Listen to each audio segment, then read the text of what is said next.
of at least 10 missiles off its eastern and western coasts. If we add to that China's opaque plans for increasing its nuclear weapons arsenal against the backdrop, which has been the backdrop of this conference, the increasingly confrontational US-China relationship, and then we move from there to the regional responses.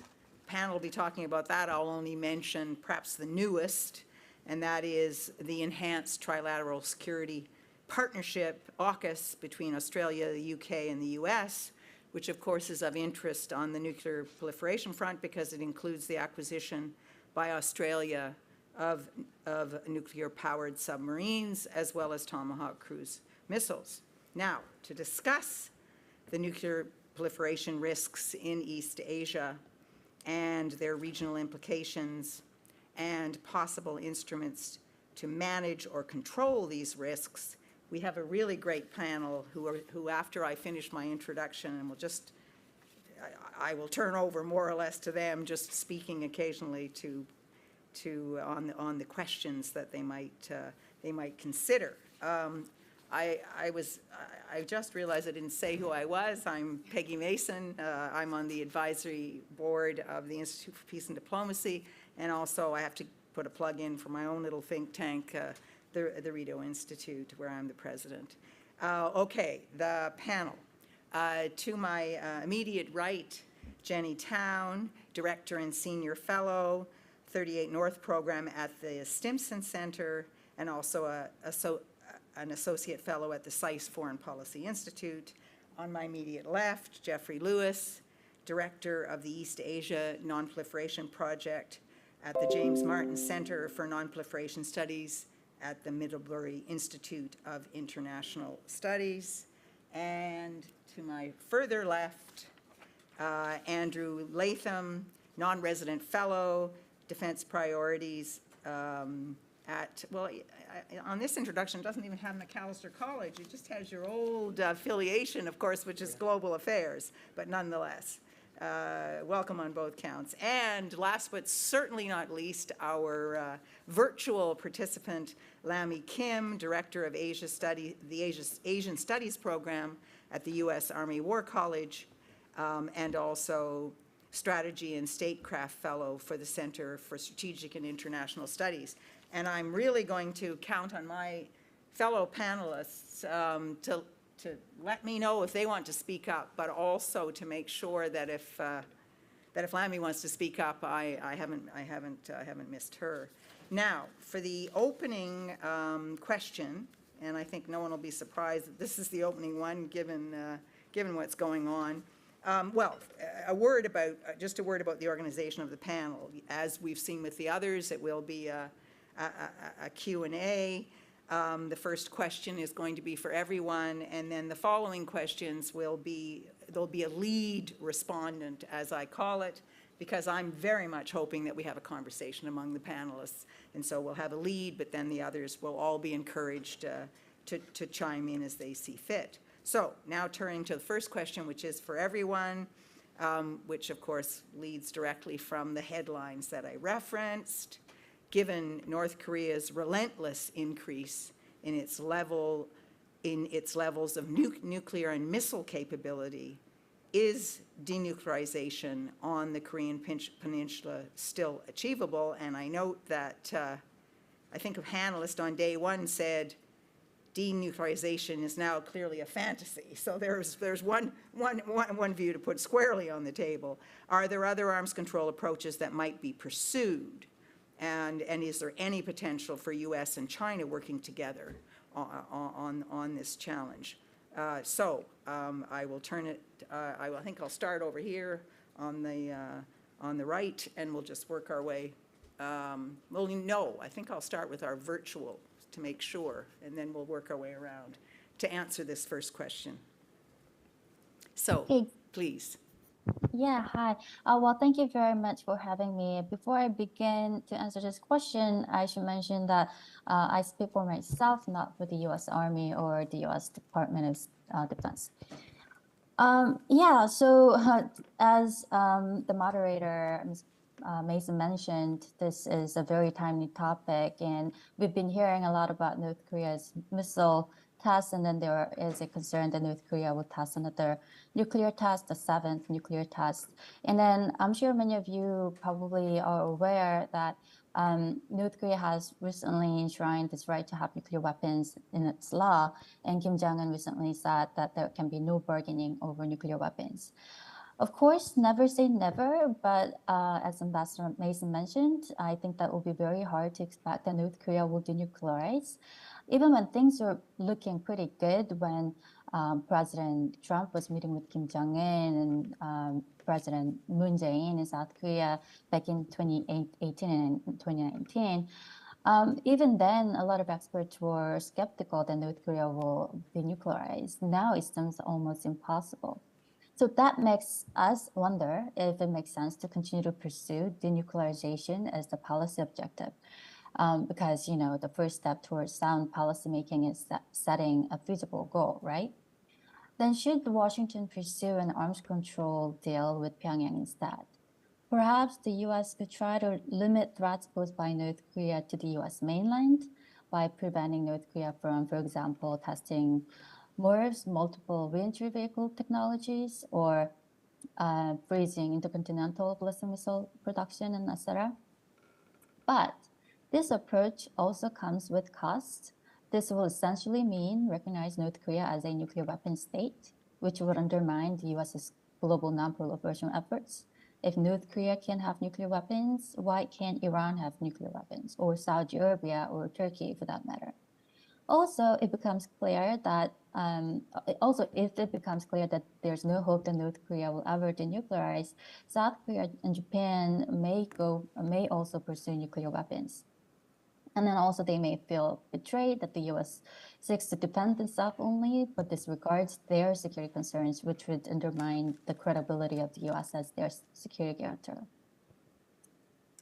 Regarding the question about the potential for the US and China collaborating for North Korea's denuclearization, unfortunately, I don't think that will be very likely either.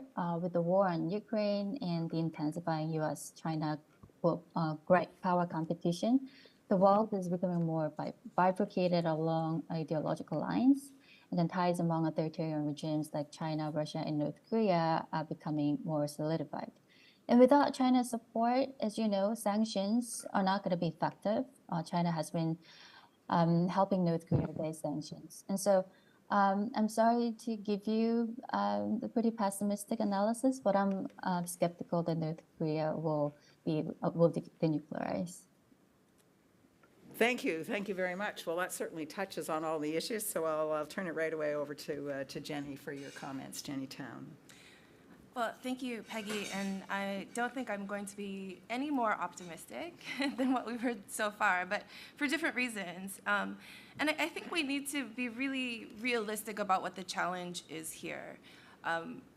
We have been approaching North Korea the same way over the past 30 years. This approach was a non-proliferation approach. How do we prevent North Korea from getting nuclear weapons? That's what we did in the 1990s, and we continue to use the same approach despite the fact that North Korea has nuclear weapons. So, this is no longer a non-proliferation challenge. This is a disarmament challenge. And yet we continue to use the non-proliferation approach. And I think, that's one of our major problems in trying to tackle this. And I think, what that means then is that we now have to convince a country that has a weaker military, a weaker nuclear weapons program, and living in a nuclearized neighborhood, all of its neighbors have nuclear weapons, either their own or by proxy, a country that we're technically still at war with because the Korean War has never ended, and whose political system is at odds with what the world system that we want. We need to convince this country that if they disarm, they will be safe and to trust us. That's kind of a tall order, especially after the examples of Iraq, Libya, and now Ukraine. So I think, we need to realize that our approach needs to change. We can no longer be held to this idea that North Korea is going to magically make this decision and they're going to see, such value in these negotiations to disarm that they're going to make the first move. Especially now when we have rising great power competition, when we have an arms race going on in Asia, and when all the security trends are working in a very negative direction, and especially in South Korea as well, when you have South Korea testing SLBMs and launching satellites and talking about kill chain and massive punishment and retaliation. These are not security trends that would lend themselves to the weaker country disarming. And so until we start to flip that, until we start to understand that, we're not going to have an approach that's effective. And the consequences of continuing to be ineffective is that then countries like South Korea and Japan start to consider their nuclear options. Do they need nuclear weapons in order to deter North Korea? Especially after Russia's invasion of Ukraine. Those anxieties are heightened now that there has been a nuclear weapons state that has attacked a non-nuclear weapons state and threatened to use nuclear weapons. And this is an issue that there are no easy answers to, obviously. And it's not something that we're going to be able to simply buy North Korea off. In the 1990s, they were willing to negotiate with us, but they were also at a very weak position at that time. They were in the midst of famine and in the midst of political transition. And so, the North Korea that exists today is much like the discussion we just had with China. The North Korea that exists today is not the North Korea that existed in the 1990s. And so while in 2018 there was a window of opportunity where North Korea saw value in trying to change the relationship, in trying to use their nuclear weapons program as a way to kind of re-enter into the international order, that sentiment seems to be gone. That calculation seems to be gone, and especially as we continue to emphasize the great power competition, US-China rivalry, it creates options for North Korea to choose different paths, especially when their political support is more valuable on the authoritarian side of the equation, and they have to do much less in order to get those benefits. In terms of an arms control approach, I'm always really skeptical about this because, again, we're not starting at a point of parity. We're starting at incredible disparity between US capabilities and North Korean capabilities, and even South Korean capabilities and North Korean capabilities. And so, an arms control approach is not just unilateral North Korea making moves on their disarmament and putting limitations on their own arms development in exchange for some kind of economic concessions, but it's going to require the US and South Korea, possibly even Japan, to also be willing to make security concessions that would somehow convince the North Koreans that this is the right choice and we're all moving in the right direction.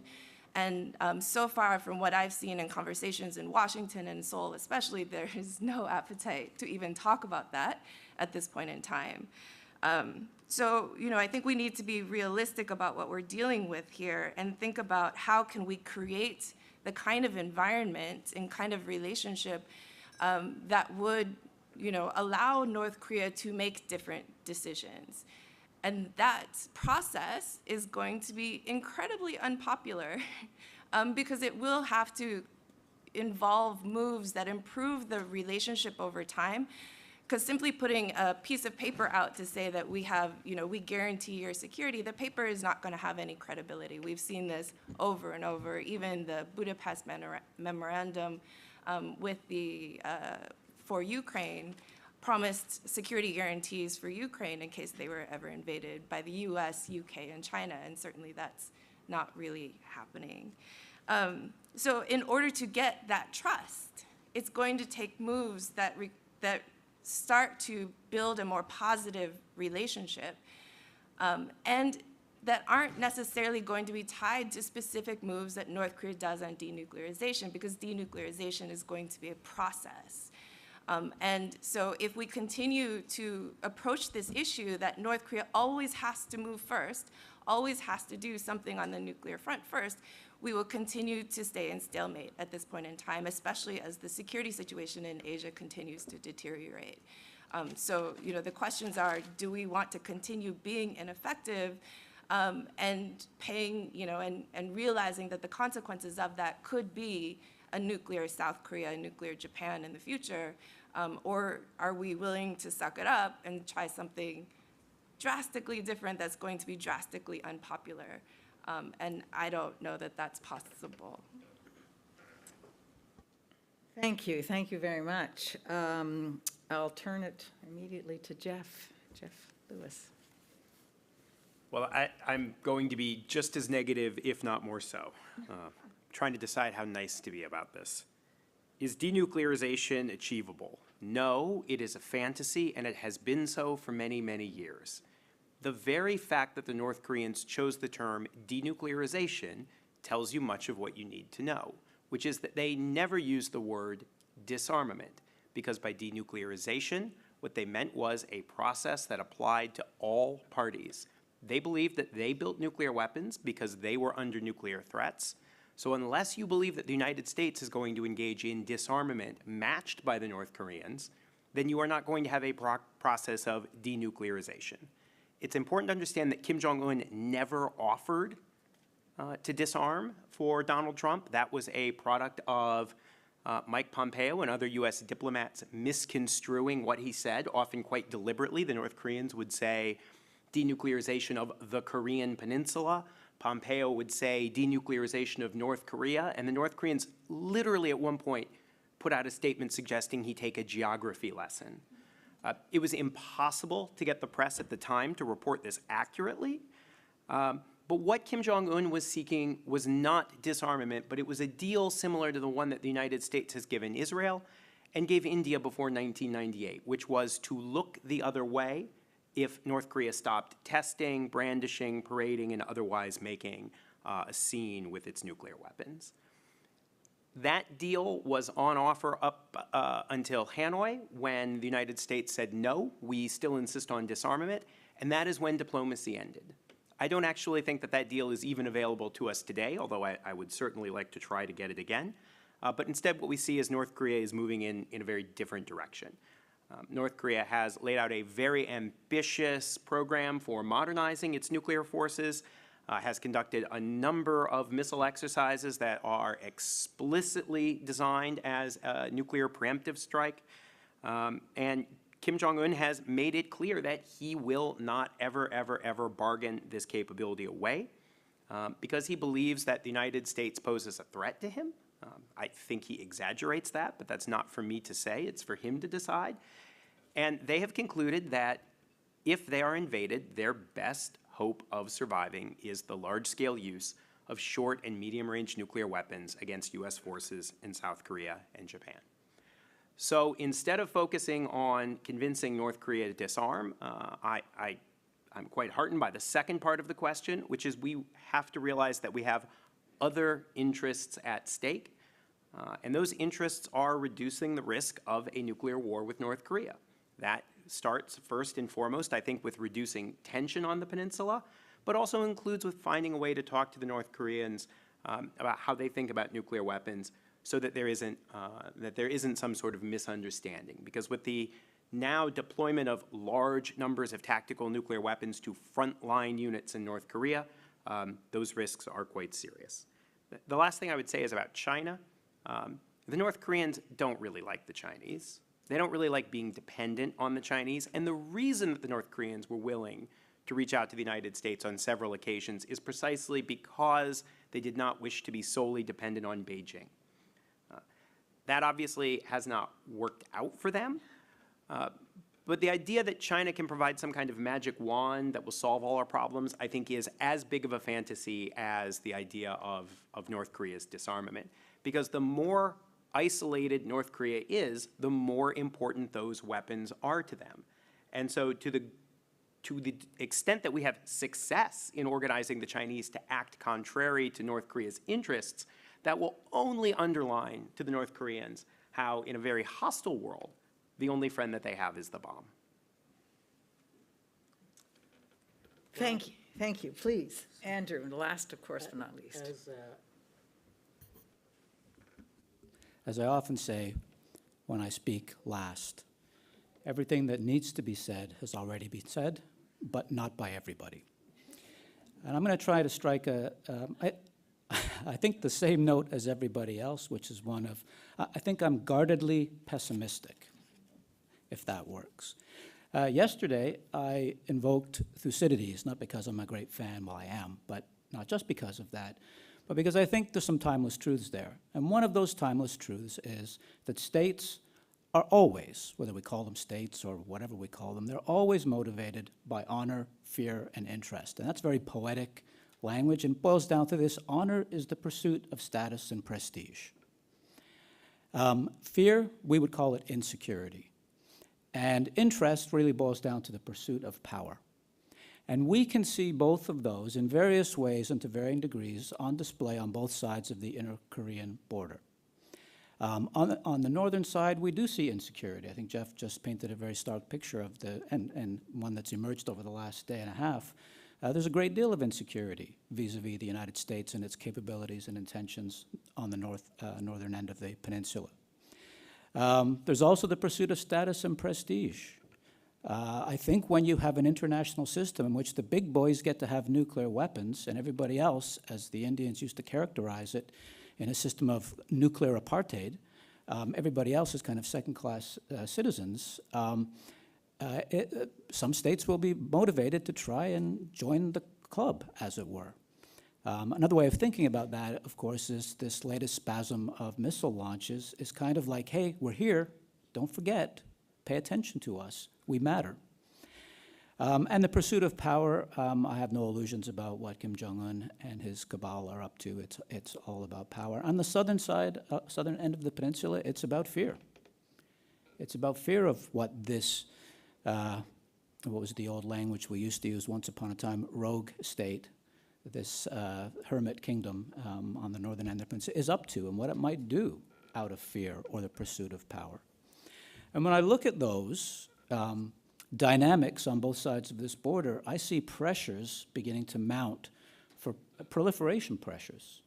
It's an old distinction, but one which gets lost sometimes between vertical and horizontal proliferation. And on the northern side of the peninsula, they have nuclear weapons, but it seems like they're looking to increase the size of their arsenal and perhaps improve the quality of both the warheads and the delivery systems. That's a kind of vertical proliferation, which can be very destabilizing.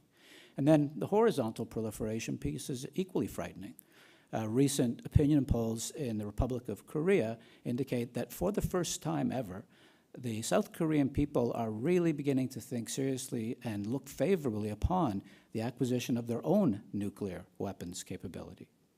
Now, I put all that together, I'm not left with much skating room when it comes to finding reasons to be optimistic. In fact, quite the opposite, and here's where everything that needs to be said has already been said, but not by everybody, but I'm going to say it. On both sides of the border, I see nothing that is pushing either government in the direction of either not going nuclear or disarming. And I would be even a little more pessimistic than my friend Jeff, and I don't think any amount of confidence and security building, to use another somewhat dated term, is actually going to reduce the insecurity of the regime in the DPRK. I don't see what could be done that they would take seriously, other than the United States unilaterally disarming, which I think is not in the cards. So I don't really see much scope for either disarmament in the north or non-proliferation in the south. And I think we've set the stage for a quite depressing discussion for the rest of the panel. Thank you all very much. Well, I'm a relentlessly optimistic person. So the one piece of optimism that I take from this, I've been involved in chairing these kinds of panels and participating in these kinds of panels for many years. And I would say that it is a very, very refreshing change that there is a recognition that the denuclearization goal is a fantasy, so that we can actually, as others have mentioned on the panel, focus on more effective approaches, however difficult that might be. Now, the second question with Jenny Town as lead, we've gotten into, but I'm hoping we can explore further. Everyone has mentioned the concern about the push, if you will, and the potential for South Korea and Japan to move towards acquiring their own independent nuclear weapons capability. I mean, I'd like perhaps a little further comment on that. It's not there's a lot. It's not an easy step from here to there. I think it's worth pointing out that under the current regime we have, essentially they would be joining the category of pariah state and giving aid and succor to those others that might want to do this. But nonetheless, I said I wouldn't get into this, so I'll leave it to you, Jenny, to lead off. But the other part of that question was, what security strategies have South Korea and Japan, if you want to comment on that, devised or considered to manage the North Korean nuclear and missile proliferation challenges? And now that we've reoriented our questions, I think we really need to look at that more deeply, or reoriented what we say the goal is. Great, thanks, Peggy. I do wonder, even if South Korea decided to go nuclear, whether or not they would actually be a pariah state. Would it actually mean the end of the U.S.-Korea alliance? And at this point in time, I'm not sure it would, because the U.S. does have strategic interest in having those bases in South Korea also. It isn't just because the South Koreans want us there. Again, this isn't post-war era. And I think there is a certain reason to think that if the South Koreans did make that decision, while the U.S. would be unhappy, I don't know that they would treat it the same way as we would North Korea over the years. But going back to this issue of, what are South Korea and Japan doing to help improve their security? We've seen trends in both South Korea and Japan of just, first of all, increasing defense budgets. Both countries for next year have requested increases somewhere around $40 billion. In the South Korea, this means also focusing on building up their conventional defenses, their missile defense systems, their ISR capabilities, also long-range precision strike capabilities, submarine launched ballistic missiles. They're still trying to get submarine or nuclear-powered submarines. They're investing in drones as well as cross-domain capabilities, cyber defenses, these kinds of things. There's been discussion also of creating a strategic command to consolidate both the strategy and the assets that are involved with their defense axis, this kill chain, which is this preemptive strike strategy, their massive punishment and retaliation, which is really targeting targeting Pyongyang and North Korea's leadership in case of any kind of attack, and their missile defenses, and putting that all under one strategic command. It's unclear where that plan is, if it's just still in discussion, but the talk had been somewhere around 2024, and if there were ever, then nuclear weapons in South Korea would also go under this command. But also to increase cooperation with the United States and trilateral cooperation, US, Japan, South Korea. And so this is, we've seen this in increase in the bilateral consultations between the two countries. We've seen increase in trilateral consultations, the revival of the EDSCG, the Extended Deterrence Strategy Consultative Group, as well as bilateral, trilateral, multilateral military exercises, resumption of those exercises. In Japan, we've seen similar trends, really an investment in standoff missile capabilities, air and missile defenses, drone capabilities, cross-domain capabilities, and more. And what you see also in Japan is really rising public support for actually formally debating the reversal of their peace constitution. And we're watching this debate, and they're also watching the debate in South Korea over the nuclear weapons very closely. I think it's worth trying to understand a little bit more about why South Korea wants nuclear weapons, and I think Andrew's comments about the honor, fear, and interest really play into that. And there is certainly a prestige factor to having nuclear weapons, and especially now that North Korea has it, and North Korea is essentially playing big power politics as a small country with no economy, is really, has all the big powers sort of wrapped around its interests. But in terms of the fears, no ally is ever 100% assured. And these are extraordinary times, especially, again, after Russia's invasion of Ukraine. So, if you're in Seoul and you're looking out at the world and the external environment, what you've seen in recent years is the withdrawal of US troops from Afghanistan, showing that it's possible, no matter how long they've been there, no matter what role they played. It gave a lot of South Koreans say this reminds them of the withdrawal of US troops from Vietnam during the war. You see, again, they look at the Budapest Memorandum, the idea that there were security assurances in there that are not being honored. They see US high restraints against engaging in Russia directly because Russia has nuclear weapons. And they see little transparency into US strategic planning as well. So yes, if they're under US extended deterrence, under the US nuclear umbrella, they are not involved in the decision-making process. There's no formal mechanism, especially during conflict, during wartime, that it guarantees that the US president even calls the South Korean president before making that decision. So there's a lot of questions of, how the US would determine whether or not to use nuclear weapons. Would they actually consult the South Koreans before making the decision? Can they make the decision fast enough? And can they respond fast enough? Because you have to remember the geography here, right? Seoul is only 30 miles away from the DMZ. So if North Korea were to launch missiles at Seoul, artillery range, you have a 90-second response time.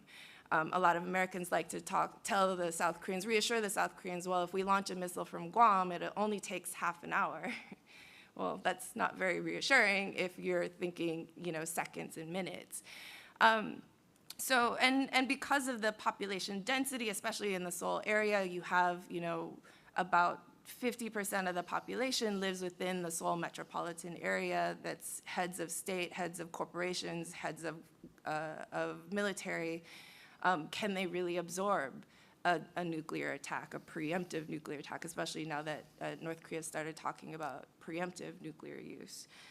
So these are all a lot of X factors that are heightening anxieties in South Korea. And I think what you heard in the past, especially pre-Ukraine, was that in policy circles, there was hedging of, can we find the right balance of conventional and extended deterrence, or do we need nuclear weapons? But you don't really hear the or anymore. And what you're seeing, especially in public sentiment, is that we need both. The public sentiment is that they have high confidence in the US still and see high value in the alliance, but they also have high public approval for having nuclear weapons.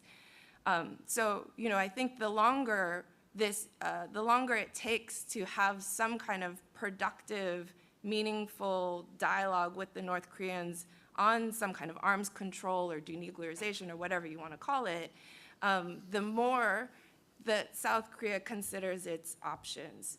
And we are seeing trends as well that this is especially stronger coming from the younger generation who see generally little value in the idea of US nuclear weapons going back onto the Korean Peninsula, largely for the fact that they have no command and control, right? So if they're going to take the risk of having nuclear weapons, and whether that citing issues, where would they put them, or does it make it a target for North Korea, like all those kinds of arguments, if they're going to take those risks, they want to have the command and control to use them as well, because otherwise, why are they there?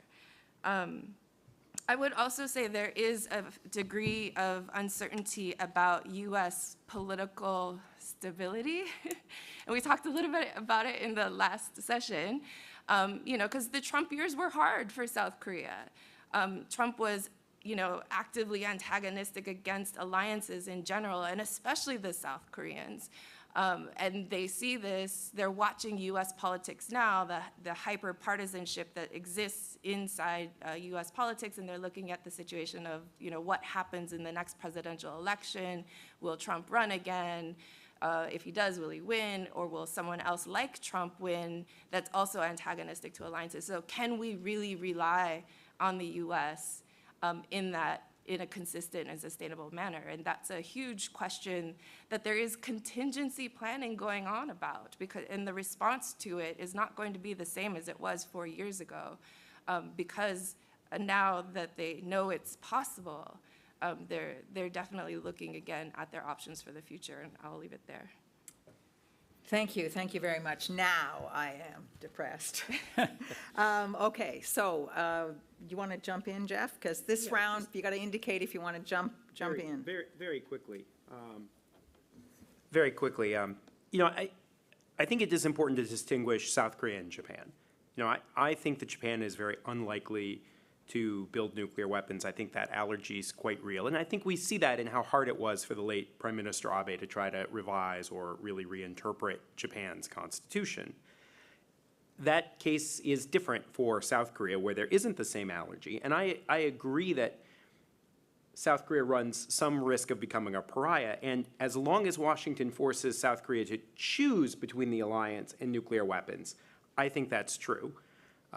I would just caution that it is not clear to me that that's something that Washington will make South Korea choose. And I just recall that the U.S. commitment to the NPT is not as strong as we always imagine. The Nixon administration, when it sought ratification of the agreement, expressly forbid U.S. diplomats from pressuring any allies, specifically West Germany, into signing it. And it's really only Congress in the late 1970s with the Nuclear Non-Proliferation Act that wrote a lot of the sanctions into law. And that's a very special political moment that is over. So the Bush administration, the Clinton administration imposed sanctions on India after its nuclear test in 1998. And by 2006, Congress had passed a waiver for India from those sanctions. And I think there is a serious risk that Congress might do the same thing for South Korea. And the example I would give is the missile guidelines. The United States imposed limitations on South Korea's development of ballistic missiles in the late 1970s. And both the George W. Bush and Obama administrations loosened those restrictions, and the Trump administration did away with them altogether. So while I do think that if the United States makes Seoul choose, I'm confident it will choose the alliance. What I am not confident is, as we go increasingly crazy in the United States, that we will make them choose. It's just not clear to me. Can I jump in a little, just briefly? Please do. Yeah, sure. I agree with Dr. Lewis, and my colleague and I conducted a survey where we found that over 70% of South Koreans supported nuclear weapons, and then also, interestingly, most people, overwhelming majority of respondents, about 67%, prefer to have indigenous nuclear weapons to the redeployment of the US's tactical nuclear weapons.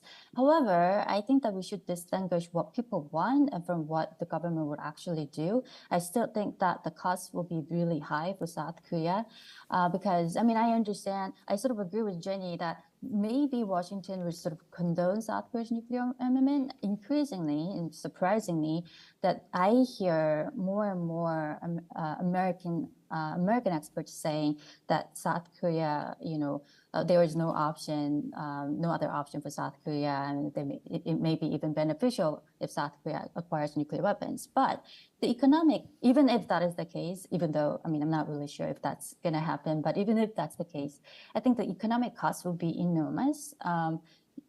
Sanctions imposed by China will be, substantial, even over the U.S.'s deployment of that missile defense system on South Korean soil. China imposed severe sanctions, and I think that sanctions will be too costly for for South Korea. Just to add briefly about South Korea's strategy to deal with North Korea's nuclear threats. With the lack of nuclear weapons, South Korea relies on conventional weapons, as Jenny mentioned. And then that drives North Korea very nervous because in terms of conventional capabilities, South Korea is far superior to North Korea. And North Korea is now building conventional weapons that's, not really paid much attention to, but I think this dynamic is also quite dangerous, and we should pay attention to that. Just a quick follow-up on that. I would say 2 points. One is, in Washington, there's definitely been sort of a sea change of how Washington talks about the possibility of South Korea going nuclear. And I think before it was always framed as like, how do we prevent it? And now there's a bit nuanced difference of like, is it inevitable? So I think there has been a recognition that that's the direction we're going, and it isn't necessarily being discouraged the way that it was before. I would say also, one of the other reasons why South Korea is more paranoid now, especially after Russia's invasion of Ukraine, is, this concept, I think Oriana talked about it earlier this morning, of, not only U.S. resolve, the political will to come to South Korea's defense, as well as the willingness to bear the costs. I think the U.S. has proven that with having 28,500 troops on the peninsula there to help fight. And the first line of defense is going to be conventional. But the question is will the U.S. be able to respond in a more robust way, especially if there's something else going on in the region already? And so if there is a contingency in Taiwan, what does North Korea do? And does it do it in a coordinated fashion with the Chinese, or does it do it as an opportunistic moment because the U.S. resources are already tied up? And the ability to get troops to flow in through Japan, which is needed, may not be possible. Or if troops are already committed, will the U.S. be able to reallocate those resources in a timely fashion, in enough numbers in order to be effective? And I think those are all lingering questions that exist, that are being thrown around Seoul these days. Andrew, I think, thank you. Yep. Andrew. So here's the guardedly pessimistic picture. I talked about systemic pressures pushing South Korea, and I agree, South Korea and Japan are very different cases and need to be treated very differently. But so the pressures are building, and a rational actor, we have to assume, as I do with my undergraduate students, at least a minimal rationality, is going to respond to those pressures. But there are inhibitors, there are countervailing pressures as well, and I'll just enumerate a few of them here. Domestic politics, potentially, as always. Not every country in the world has decided to go nuclear, partly because of domestic politics. And I would include something that Zach put on the table yesterday under the heading of domestic politics, and that is identity. Countries that don't see them. Can you imagine Canadians with the as a Canadian I can say this, with our representation as the good guys in the room, advocating for Canada to become a nuclear weapons state? Probably not. And so I think you need to put that in the mix. So these pressures pushing in one direction, and there are some inhibitors. Domestic politics, including national identity, I think is a big one. There are some norms, even taboos, stronger than norms, that are at play. Some of those are international. This is the pariah state piece. Nobody really wants, all things being equal, nobody really wants to be considered a pariah state. So that's potential countervailing pressure at the international level. Some countries like Japan have internalized that. Jeff called it an allergy. There's something about the culture, given the history, that makes them viscerally opposed to becoming nuclear weapon states. The THAAD episode is really instructive because it puts another countervailing pressure on the table, which is the prospect of China sanctioning South Korea. And we know that that has worked in the past. So that's part of the mix as well. There are treaty obligations, which is tied into norms and domestic politics in interesting ways. There's the prospect of U.S. pressure that could cut the other way. That's a decision Washington would have to make, simply saying, we would really rather prefer you didn't acquire your own nuclear weapons. For some countries, there would be technical limitations with respect to technical capability. They just couldn't do it. I don't think that applies in the South Korean case. We could probably take that off the table. And then the final inhibitor, the final countervailing pressure, is the reliability of the United States nuclear umbrella. The credibility of the promise, which was a vexing issue with respect to Western Europe during the Cold War, was resolved in various ways.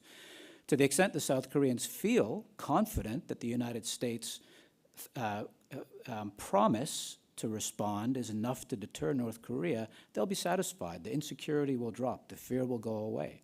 But that's an open question. And it would be an even more open question if President Putin decides to do something silly and catastrophic with respect to nuclear weapons in Ukraine. Who knows what the implications of that would be? Where's the guardedly pessimistic piece? Well, I think there's a lot of cross currents here. There's a lot of countervailing and competing pressures. And I think somebody quoted Harold Macmillan earlier today, events, dear boy. I think a lot of this will depend on events.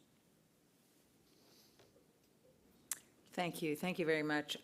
Before we turn to our next question, this just a sort of lightning round response. I mean, I think, Jeffrey, it was you, initially you talked about a more realistic approach with respect to North Korea involving a focus on reducing nuclear risks. I mean, we're in a cycle of escalation right now, which is not reducing nuclear risks. So I just wonder if each panelist has any thought about that very practical focus that might be taken now. I'll turn to you, Jeffrey, first. Well, I think there are really two things.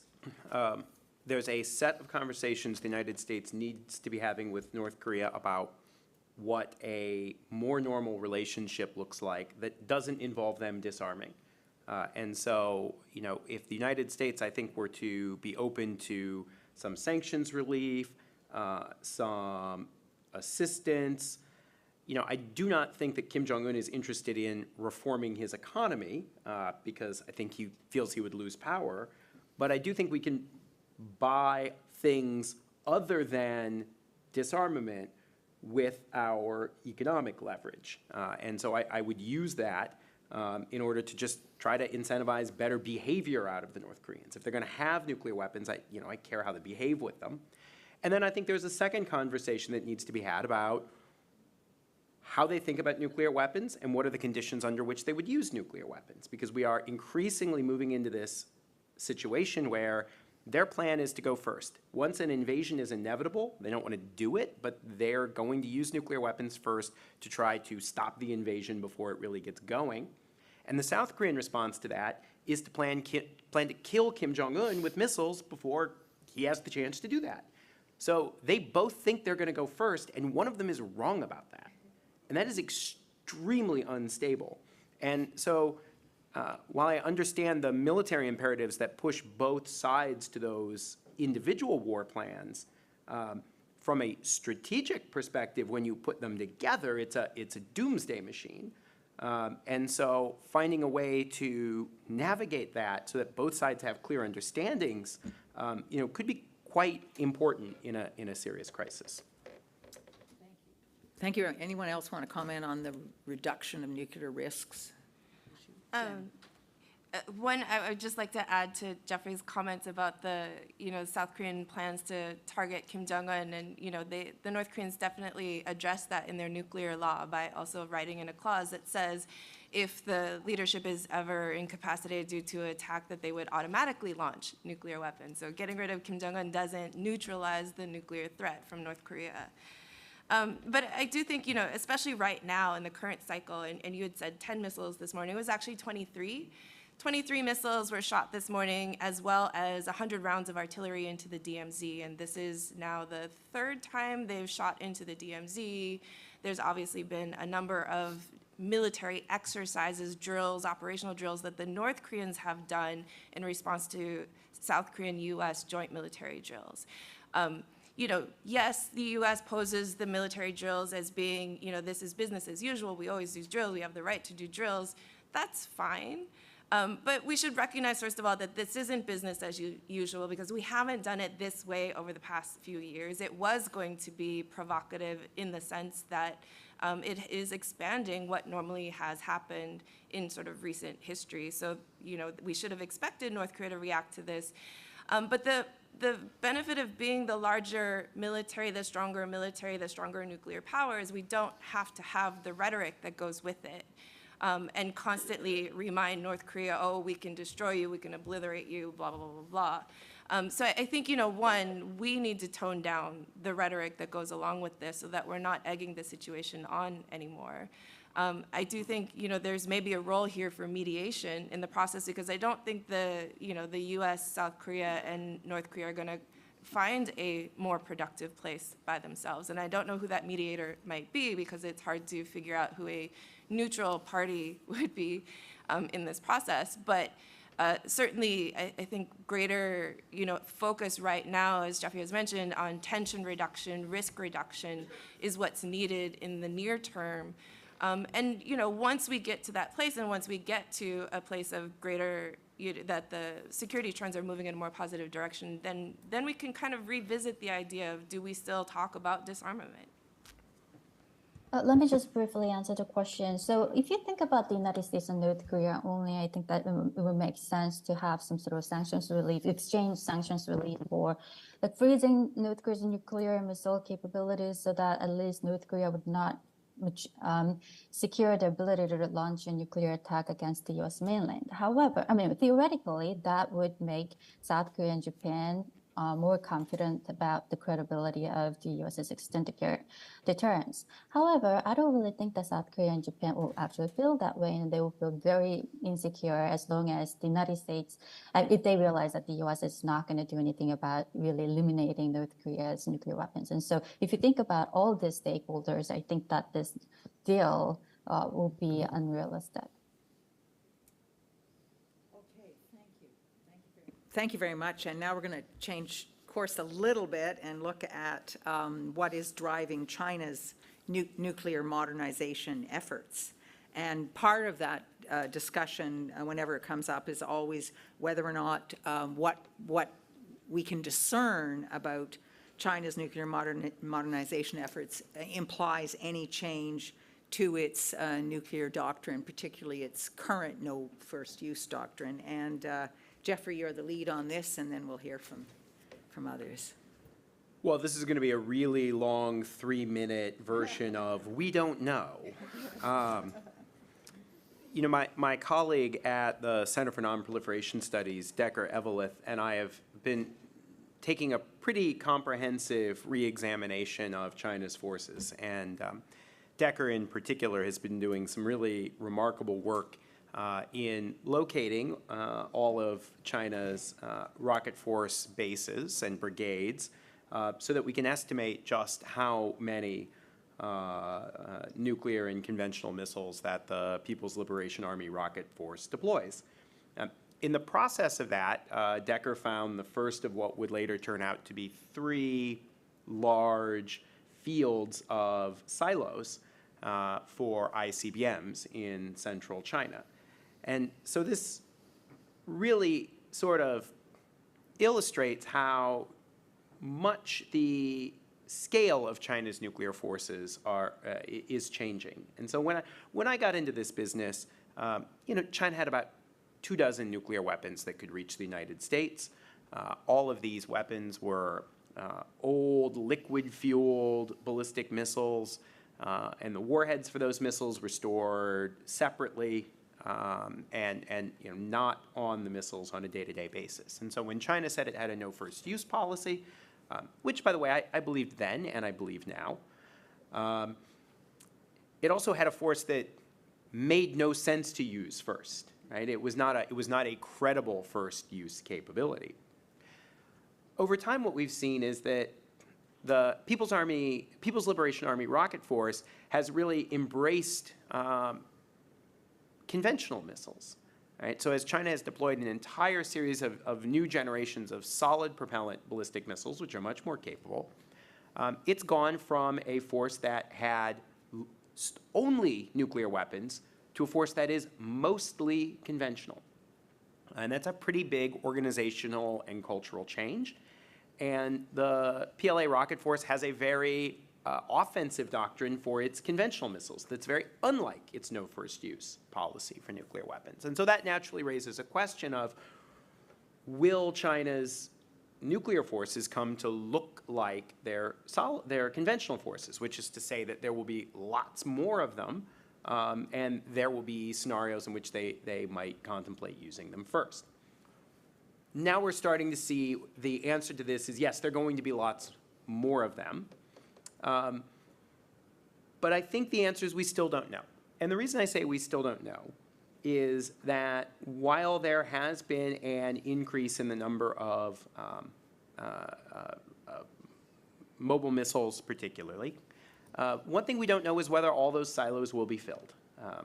It's a curious thing, but the silos are laid out. They're not hidden, they're not camouflaged, they're basically laid out in grids, which looks very much like an American approach from the 1970s called the shell game, where it turns out the cheapest way to make your missiles in silos survivable is not build a bunch of missiles, it's to build a bunch of silos, because they are literally dirt cheap, they're just holes in the ground, and you shuffle the missiles among them. And so if China does that, then that's not a significant change in their posture. Yeah, it's still a big increase percentage-wise, but you're still looking at a relatively small nuclear force. But if they fill them all, and they fill them all with missiles with multiple warheads, then that's a very different future. Right? And right now, the United States and China have no dialogue. There is no transparency, and the Chinese are denying that those silos even exist. And so there is no practical way to get to the answer of the question of what are these things and what do you plan to do with them. If I had to guess, my view is that the root of all of this is in the Bush administration's decision in 2003 to leave the ABM treaty. One criticism I have of my own community, the arms control community, is we spent all these years talking about how the ABM treaty was the foundation of arms control. It was the cornerstone of all our regimes. And we said, if you get rid of the treaty, everything will collapse. And the Bush administration said, we don't believe you, and they get rid of the treaty. And then immediately we're like, well, maybe it won't collapse. And that's because we want to be optimistic, and we want to be helpful. But I think sometimes, I'm a parent, I've learned this, we also have to say that there are consequences to our actions. Right? And I think it has taken us a long time to see those consequences. But if I identified any factor as being foundational to the expansion in China's nuclear forces, I would say it is that. It is the view in China that the United States does not accept that China has a nuclear deterrent, and that the United States plans to deploy both offensive and defensive forces that are capable of taking away China's deterrent. That has internally been, I think, an incredibly powerful argument for at least initially expansion of numbers, and perhaps in the future, change in doctrine. Peggy, can I Yes.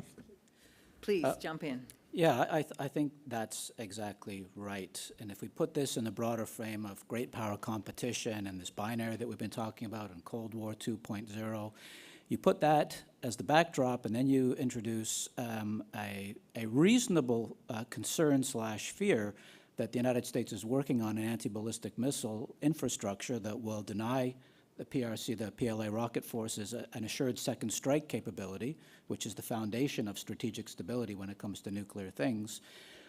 You put that, all of that together, and the best strategy that China, we're in the world of inferring things here, the best strategy China could pursue would be quantitative increases in the nuclear arsenal, so that some will survive, so that some will take out New York and St. Paul and Minnesota and a few other places, and that's good enough to stabilize the deterrent relationship.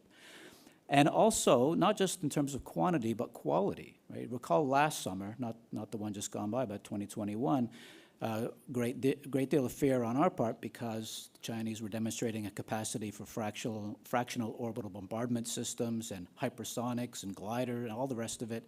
These are qualitative shifts, again, designed to overcome any American anti-ballistic missile defense system. You put all that together, and it shouldn't be a surprise to anybody that the PLA rocket forces are growing and growing more capable. Thank you very much. I can't resist adding this one point, and Jeffrey saying, disappointment in the arms control community.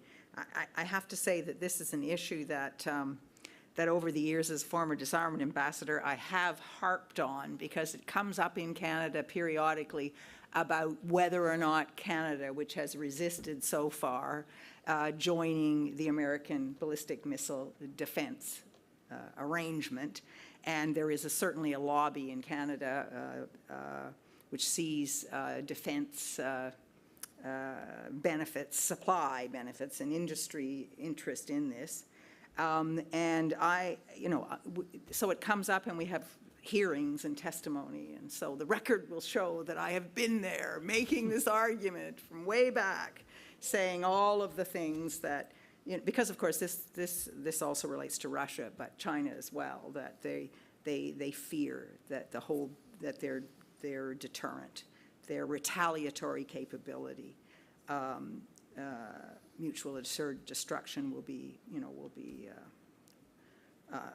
wiped out or fatally undermined. So now, switching gears a little bit again, okay, back to, nuclear and missile technology proliferation. The latest, I guess, and I mentioned this in my intro, one of the newest elements on the block is the Australia, United Kingdom, United States agreement, AUKUS, whereby nuclear and missile technology has been transferred to Australia, it makes provision for that. It hasn't been, because the naval nuclear propulsion aspect of it is extremely complex, and so I guess they're in the stage of looking at how that might be done. But anyway, the question is, what precedent, if any, does the AUKUS nuclear and missile technology proliferation, potential proliferation, present to the relationships between the U.S. and allies such as Japan and South Korea? How does the agreement impact the possibility of future arms control agreements between the U.S. and China? How are other players in the region, such as India and ASEAN, reacting or changing their calculus in response to this? Now, we've had some discussion of this, but I think it's worth general discussion around this issue, but not focusing on AUKUS in particular. So, Lammy Kim, if you can start off on that. Yeah, well, but just briefly, I wanted to add one comment to the previous question. So I think it is very possible that China's modernization or expansion of its nuclear arsenal is driven by its desire to enhance its survivable nuclear deterrent capabilities.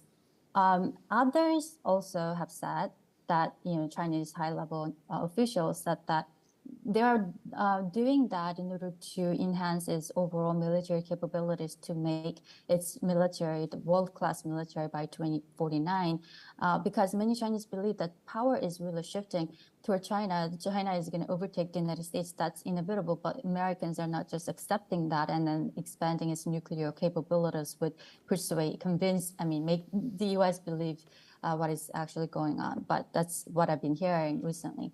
About AUKUS. So AUKUS covers a lot of different things, including cybersecurity and artificial intelligence, but the submarine component has received a lot of attention. In South Korea as well, a lot of South Korean experts expressed their disappointment because, as some of you probably know, South Korea was pursuing the nuclear power submarines. It has the ability to build nuclear power submarines, but the United States sort of doesn't allow South Korea to do that. So for them, the AUKUS deal was pretty shocking because the U.S. and the U.K. will be willing to transfer nuclear power submarine technology to Australia when the U.S. doesn't allow South Korea to use its own capability to build nuclear power submarines. So from the U.S.'s perspective, transferring this technology to Australia doesn't really pose a great proliferation threats because Australia doesn't have nuclear capabilities. It doesn't have civil nuclear program. And so they don't have the ability to convert the nuclear fissile materials to nuclear weapons, which is not the case in the case of South Korea. Also, I wanted to mention that the deal is still being discussed, and we don't really know what kind of submarine will be transferred, submarine technology will be transferred, but it's likely that it will be highly enriched uranium fuel submarine because that's what the UK and the US have. And although that is not illegal under international law, but that is a danger that may set a dangerous precedent. And so I think it would be important to have come up with sort of an IAEA safeguard agreement with Australia, so that other countries will have to also make their submarines if they develop submarines especially based on high enriched uranium under IAEA safeguards and monitoring. And one of the questions you asked was about how India and ASEAN are reacting to the AUKUS deal. So the responses have been pretty mixed. India, of course, like China, contain and it needs to counter China both on land and at sea. And as other countries are seeking to counter China at sea, that lessens India's security burden, which will give India more breathing room. But some find the deal very provocative, and they're worried that this deal will destabilize the Western Pacific, which will have negative consequences for the Indian Ocean as well. And ASEAN countries are also divided on this issue. While Singapore and the Philippines support the deal as balancing against China, sort of pro-Chinese countries like Cambodia and Laos do not welcome it. And Indonesia and Malaysia have expressed their concerns that this deal will trigger an arms race in the region and destabilize the region. And in general, ASEAN as an organization is wary of foreign countries exerting influence in the region. And this deal may sort of contradict or erode the so-called ASEAN centrality that stresses the need for ASEAN to be at the center and playing the primary role in maintaining peace and security in the region. I'll stop there. Thank you very much. And Jenny's going to jump in. I would just add on the South Korea part of this, not only were they shocked, they were insulted because they had been advocating for nuclear-powered submarines for several years before this happened and had been rejected, denied over and over and over. And so when the news came out of the AUKUS deal and that it included nuclear-powered submarines, U.S. technology, this was sort of a test. The South Koreans really internalized this as, am I not as good of an ally as Australia, right? And it sort of, they already have a perception that they're a less favored ally than Japan, that the U.S. favors Japan over South Korea already. This just gave another piece of, here's another ally that the U.S. favors more than South Korea or trusts more than South Korea. Because of this transaction. And so again, when you're talking about the larger reassurance and how U.S. alliance credibility factors into South Korean calculus, all of these things add up into that. Thank you very much. I've mismanaged time here, and we're now we're now into the audience questions. So Andrew, I've got to turn to you for your lead respondent. Folks won't be surprised that his question is, what role can the region's non-nuclear weapon states, including Canada, play in reducing the risk of proliferation? And then so if audience wants to think about the questions, they might, and line up, now would be the time. Andrew, please. So in my notes here, I have the word nothing. But I'm going to qualify that a little bit, both by explaining what I mean by nothing and then saying I don't really mean nothing. If you look at those inhibitors, Canada has no capacity, nor do most of the states in the region have much capacity to change the regime in North Korea, for example. I mean, there are certain things simply beyond our control. When I look at the inhibitors that I mentioned earlier, domestic politics in South Korea, does Canada, I'm just going to use Canada as for us, the most important case. Does Canada have any real ability or desire to somehow rewire domestic politics in the Republic of Korea such that they no longer wanted to acquire nuclear weapons? If anybody answers yes, you are an imperialist, right? You're dictating to other countries their domestic politics. I think the answer is probably no. Is Canada in a position to somehow deny South Korea the technical ability to go nuclear? Well, not with respect to warheads, I heard yesterday an acronym I haven't heard for a long time, MTCR, the Missile Technology Control Regime. Maybe there's something there, but I don't think so. I don't really think Canada has the tools in the toolbox to affect the technical ability of the ROK to go nuclear. Do we have anything to say about the credibility of the United States nuclear umbrella? No. Do we have anything to say about whether China would or would not impose sanctions? I'm guessing not. Do we have anything really to say about whether the U.S. would pressure Seoul one way or the other? I'm guessing not. Now, that leaves one very important inhibitor on the table, and that is the global norm or taboo against going nuclear, the pariah state piece of this. And here I think Canada, this is maybe the only avenue that's open to Canada to influence this dynamic, is to do what Canada has almost always done, especially when Peggy was running the show, which is to, in whatever forum, in whatever way, to reinforce that taboo, that deeply held, almost visceral norm against proliferation of nuclear weapons technology. And that seems a bit vague and nebulous, and I wish I could be a lot more precise and tell exactly what Ottawa should be doing, but I think that's really the only, as I said earlier, the only avenue that's open to Canada and countries like Canada when it comes to influencing the direction that Seoul will go with respect to nuclear weapons. Thank you. Can we broaden that out a little bit, though, and not just with respect to South Korea, but let's say South Korea and its potential going nuclear, but with respect to the whole discussion we had about North and South Korea and a role that Canada might play. I mean, we convened, we had a conference, we convened a conference at one point, but left out some key players. But is there something like that that we can do around the issues of a practical discussion with respect to North Korea? Yeah, I had amended my notes on the basis of the conversation. So those preliminary comments were very much about the non-proliferation piece. But in terms of risk reduction, so assuming, as I think most realistic people have to assume, that the DPRK is not going to disarm anytime soon, and that we, Canada, we the West, we the US, whatever, have to come to grips with that reality and start thinking seriously about risk reduction.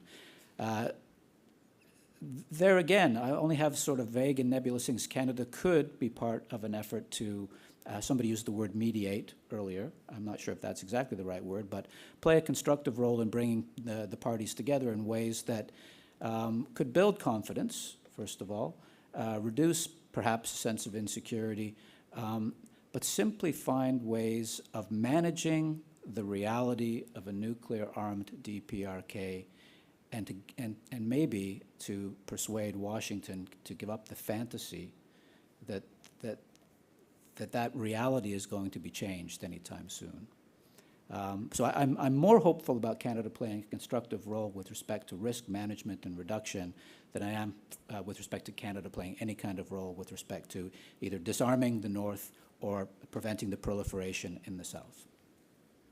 Thank you very much. Well, you'll forgive me if I chime in and argue that reducing those risks can have a potential, can be a factor in influencing the perceived need of South Korea to go nuclear. Yes, please. I understand that we are running out of time, but because I'm talking to a mostly Canadian audience, Canada actually played a very important role in discouraging South Korea from going nuclear in the 1970s. Canada used its nuclear systems as leverage to dissuade South Korea from going nuclear. And also, Canada contributed to establishing nuclear non-proliferation regimes like the Nuclear Suppliers Group and other countries, other non-nuclear weapons countries like Sweden and New Zealand have been playing very important roles. And so I think when it comes to norms, these non-nuclear weapon states enjoy more legitimacy and the more moral high ground than nuclear weapon states, and so they can play probably more important role.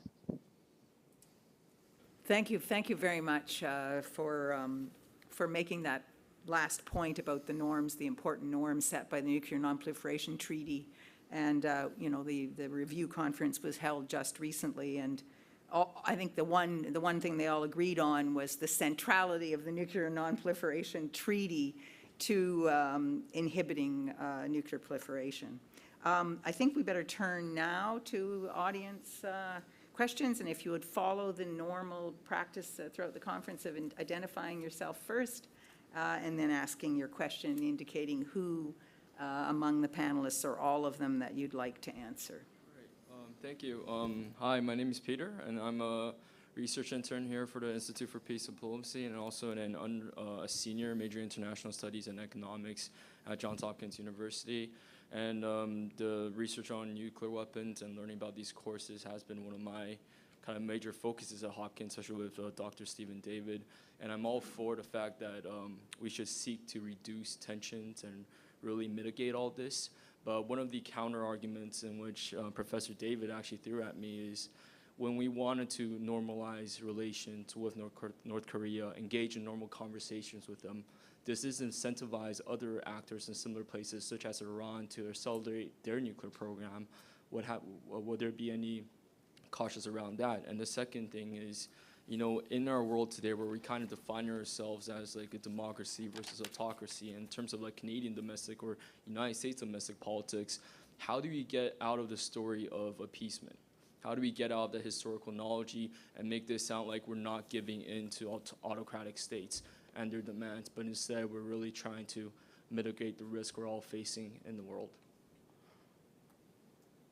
Thank you very much for two excellent questions. I'm looking at the okay, Jeffrey's going to go first, and we've only got one question from the audience, but I think it's going to take up a bit of the last time we have very good questions. Jeffrey first, and then Jenny, and whoever else. Yeah, I mean, I think it's the question of the example one sets, I think, is fairly easy to deal with, and that there just isn't a lot of historical or case study evidence that suggests that that you get that kind of interaction. I mean, the logic of the Iranian nuclear program, which, you know, is quite serious, is internal to Iran and reflects its domestic politics first and foremost, as I think is true in most countries. I mean, I love that we all study international relations and we think that what we do matters there, but invariably our domestic politics are almost always at the forefront of our concerns.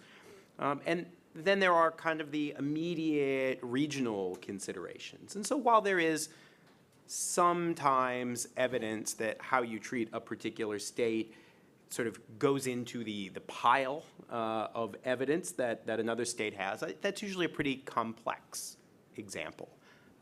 So for example, with the North Koreans, they seem very focused on what happened to Saddam and very focused on what happened to Gaddafi. They don't really care what happened to Manuel Noriega, right? And that's just like, why? I code those things as the same, but that has to do with them.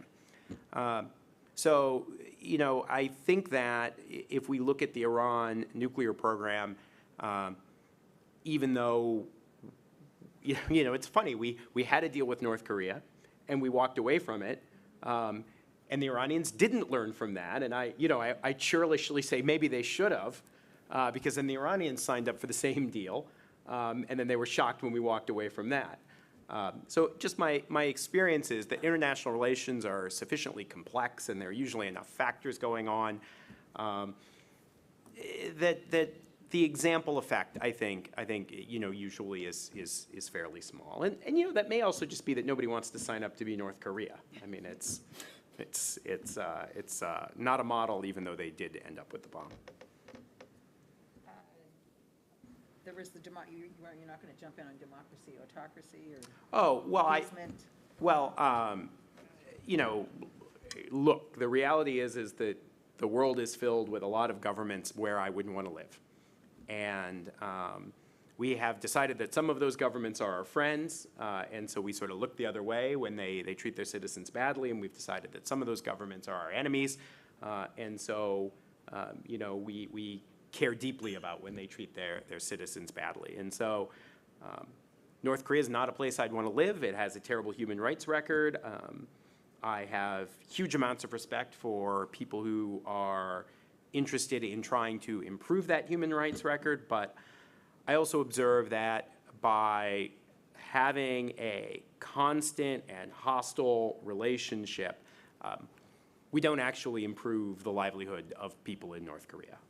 And so, I'm interested in avoiding a nuclear war in which those people would perish, but I'm also interested in finding a way to reduce tensions so that we can do things like deliver aid and nutritional assistance. And my sense is, although it would not turn North Korea into a democratic paradise, my sense is that your average person in North Korea's life would be measurably better if the situation with outside powers was not so hostile, even if it was not, again, a place I'd like to live. Thank you very much. Jenny?